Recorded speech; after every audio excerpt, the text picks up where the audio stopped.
भारत एक ऐसा देश जिसकी मिट्टी में संत, ऋषि और महापुरुषों की अनगिनत कथाएं बसी हुई हैं। आज हम आपको सुनाने जा रहे हैं एक ऐसे महापुरुष की गाथा जो जन्म से महर्षि नहीं थे, बल्कि एक डाकू थे जिसे लोग देखकर डर जाते थे, लेकिन समय ने उन्हें इतना बदल दिया कि वही व्यक्ति आदि कवि बनकर अमर महाकाव्य रामायण की रचना कर गया। ये कहानी है महर्षि वाल्मीकि की। बहुत समय पहले उत्तर भारत के एक छोटे से गांव में एक बालक का जन्म हुआ। उसका नाम था रत्नाकर। रत्नाकर का बचपन साधारण था, लेकिन जीवन संघर्षों से भरा था। पिता एक साधारण शिकारी जो जंगल में शिकार करके किसी तरह परिवार का पेट भरते। मां स्नेहमयी लेकिन हमेशा चिंता में डूबी रहती। रत्नाकर बचपन से ही जिज्ञासु और निडर था। वो जंगलों में घूमता, नदियों में तैरता और पेड़ों पर चढ़ जाता। लेकिन जैसे जैसे वो बड़ा होता गया, घर की गरीबी और जिम्मेदारियां बढ़ने लगीं। एक दिन जब रत्नाकर अभी किशोर ही था, घर में भूख का माहौल था। पिता बीमार थे, मां कमजोर और छोटे भाई बहनों के पास खाने को कुछ नहीं था। रत्नाकर ने गांव में काम ढूंढने की कोशिश की, लेकिन उसके हाथ कुछ ना लगा। और फिर मजबूरी ने उसे एक ऐसा रास्ता दिखाया जो अंधकार की ओर ले जाने वाला था।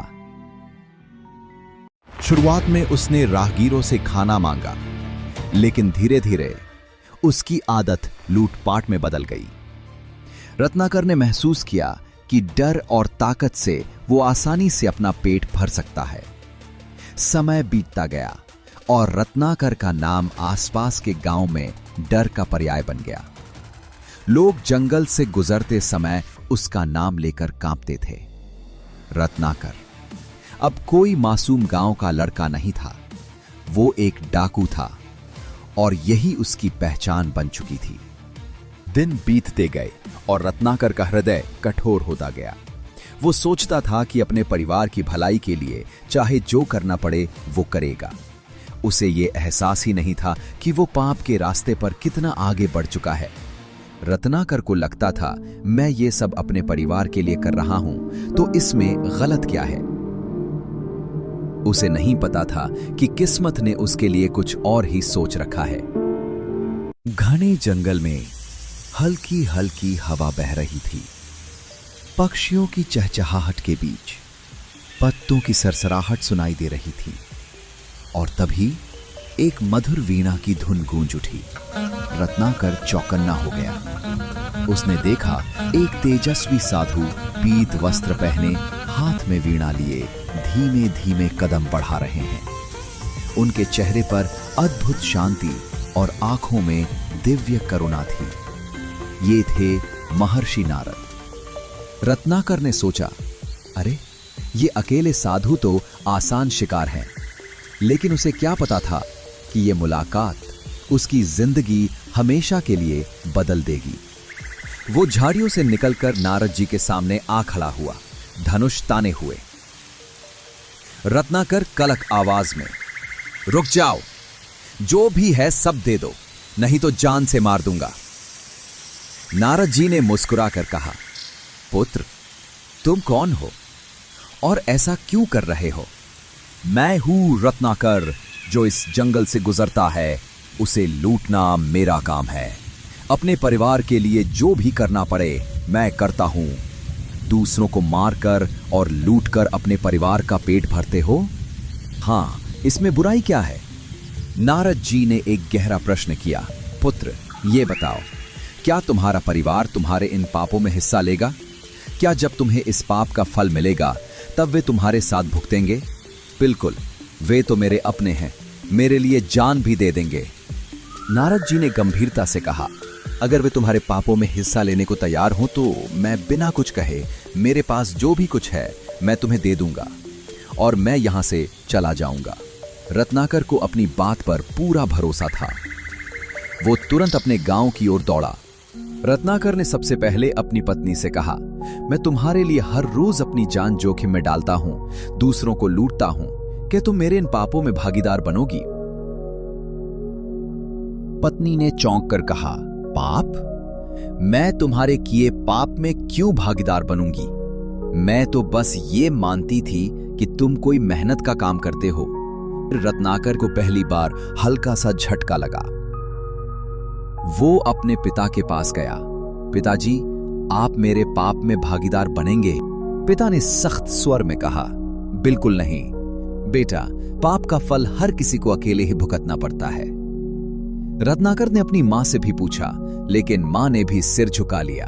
रत्नाकर वापस जंगल लौटा। नारद जी वही खड़े मुस्कुरा रहे थे।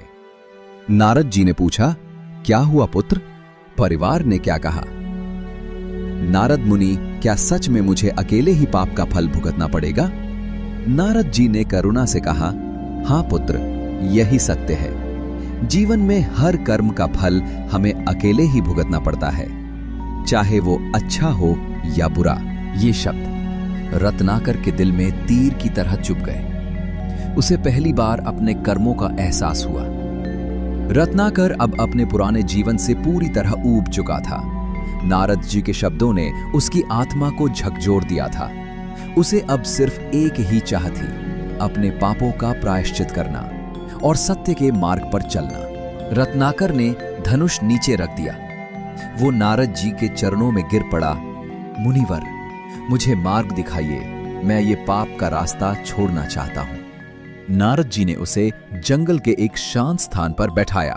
उन्होंने कहा, पुत्र, अपनी आंखें बंद करो और मन को केवल एक नाम में लगा दो, राम। जब तक तुम्हारा मन पूरी तरह निर्मल ना हो जाए, तब तक उठना मत। रत्नाकर मरा मरा मरा कहना शुरू किया। धीरे धीरे ये शब्द राम राम राम में बदलने लगे और समय का एहसास ही खत्म हो गया। दिन बीत गए, महीने बीत गए और फिर साल भी। रत्नाकर की साधना इतनी गहरी हो गई कि उसे शरीर का होश तक न रहा। वो एक जगह बैठा रहा, यहां तक कि उसके चारों ओर चींटियों ने मिट्टी का एक बड़ा टीला बना दिया। रत्नाकर का पूरा शरीर उस टीले के भीतर ढक गया, लेकिन उसकी सांसें चल रही थीं और मन में राम नाम का निरंतर प्रवाह। कई वर्षों बाद नारद जी दोबारा वहां आए। उन्होंने उस विशाल मिट्टी के टीले को देखा और मुस्कुराते हुए कहा, पुत्र, तुम्हारी तपस्या पूर्ण हो चुकी है, अब बाहर आओ। नारद जी ने उस टीले को हटाया। अंदर से एक दिव्य तेज वाला व्यक्ति निकला। उसके चेहरे पर अद्भुत शांति थी, आंखों में गहरी करुणा और माथे पर संतों का तेज। वो अब रत्नाकर नहीं था, वो एक नए जन्म के साथ एक नए नाम से प्रकट हुआ।